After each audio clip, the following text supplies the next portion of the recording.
Class 11th के कुछ important क्वेश्चनों की बात करें हम, जहाँ पे चैप्टर हमारे पास some basic concept in chemistry and atomic structure. Some basic concept in chemistry में सबसे पहले हमारे पास इंपॉर्टेंट आता है कि एक मैटर क्या होता है, उसका स्कोप क्या है केमिस्ट्री का, कहाँ कहाँ पे इसका यूज़ है, और प्रॉब्लम क्या है केमिस्ट्री में। ये सबसे पहले क्वेश्चन, इसका नॉलेज आप लोगों को होना जरूरी है कि इनमें क्या क्या कंसेप्ट छुपे हुए हैं इनमें। देन इसमें जो लॉ है वो लॉ बड़े इंपॉर्टेंट है। पांचों के पांचों लॉ आपने करने हैं, कंजर्वेशन ऑफ मास, लेकिन करने विद एग्जाम्पल है, विद स्टेटमेंट करने हैं। Law of multiple proportion, constant composition and law of combining volume, ये लॉ इंपॉर्टेंट है, जो छोड़ना नहीं है कभी। And after that atom and molecule की बात करें, जो डेफिनेशन है इंपॉर्टेंट है, एग्जाम में बनती हैं। एटम क्या है, मॉलिक्यूल क्या है, विद एग्जाम्पल। उसके बाद जहाँ पे आगे बात करने कभी आता है कि एक एलिमेंट क्या होता है, मेटल क्या होते हैं, नॉन मेटल क्या होते हैं, कुछ एग्जाम्पल के थ्रू इनको इलाबोरेट करना है। आई थिंक अभी आप लोगों ने इतना सिलेबस पढ़ लिया होगा कि मेटल और नॉन मेटल के बीच इतना आपको डिफरेंस बताने की कोई नीड नहीं है, क्योंकि अभी आप लोग एक अच्छे लेवल की प्रिपरेशन कर चुके होंगे। एक ये प्रॉब्लम होती है जो नए नए बच्चे प्रिपेयर करते हैं।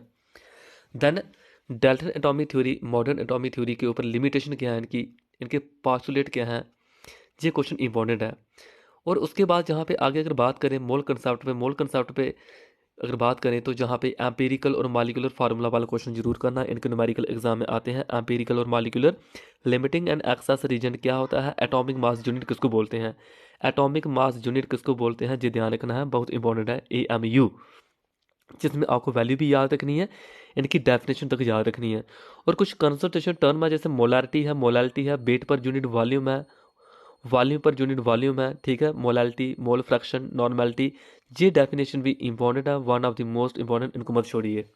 कैथोड रे, एनोड रे, चैप्टर नंबर 2 की बात कर रहा हूँ, इनकी प्रॉपर्टी इंपॉर्टेंट है, इनकी डेफिनेशन इंपॉर्टेंट है, जो ओरिजिन क्या है इनका, और इलेक्ट्रॉन प्रोटॉन न्यूट्रॉन की डिस्कवरी किसने की है, जो होते क्या है, इनको करना है ध्यान से। एंड देन बात करें इलेक्ट्रोमैग्नेटिक वेव थ्योरी के पॉइंट क्या है, प्लैंक्स क्वांटम थ्योरी क्यों आई, किसकी लिमिटेशन थी, जिसके बाद प्लैंक्स क्वांटम थ्योरी आई, और इसकी लिमिटेशन क्या है, इन क्वेश्चन को करना है। डी ब्रोगली इक्वेशन क्या है, हाइजेनबर्ग अनसर्टेनिटी प्रिंसिपल क्या है, और इन दोनों की सिग्निफिकेंस क्या है, इनको मत छोड़िए। रात को चाहे 12 बजे चाहे 1 बजे इनको प्रिपेयर करना ही करना आपने, कल मॉर्निंग तक जो ध्यान रहे। आफ्टर दैट क्वांटम नंबर के क्वेश्चन इंपॉर्टेंट है, पेपर में क्वांटम नंबर आ जाता है।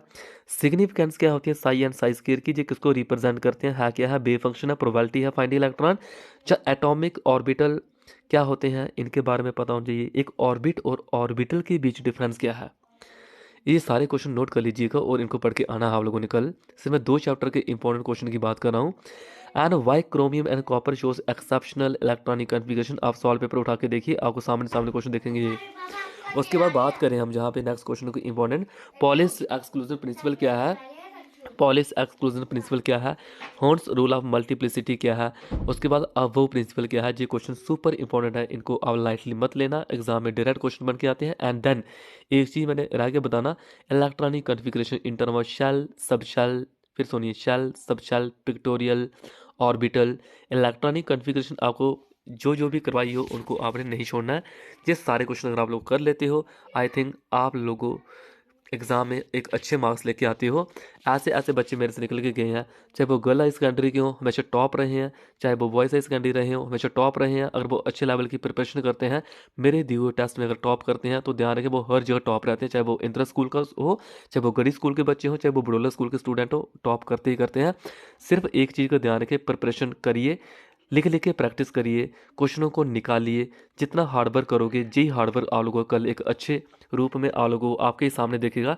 जैसे कि अग्निवीर का रिजल्ट निकला, अभी कितने सारे मेरे जो रे ट्यूटोरियल के स्टूडेंट थे, कितने बच्चों को सिलेक्शन हुई है। वो सिलेक्शन एक ऐसे नहीं आती है, उसके पीछे बच्चों को हार्डवर्क छुपा होता है। वो चाहे सुबह 4 बजे उठ के दौड़ लगाते हैं, चाहे वो एक हार्डवर्क पढ़ने में करते हैं। जी ध्यान रहे, पढ़ाई ही है जो आप लोगों को अच्छा फ्यूचर बनाती है। Okay, thanks lot. ये 2 चैप्टर की मैंने आप लोगों को इंपॉर्टेंट क्वेश्चन के बारे में एक हिंट देना था। अगर ये क्वेश्चन आप लोगों ने छोड़े हैं तो इनको मत छोड़िए।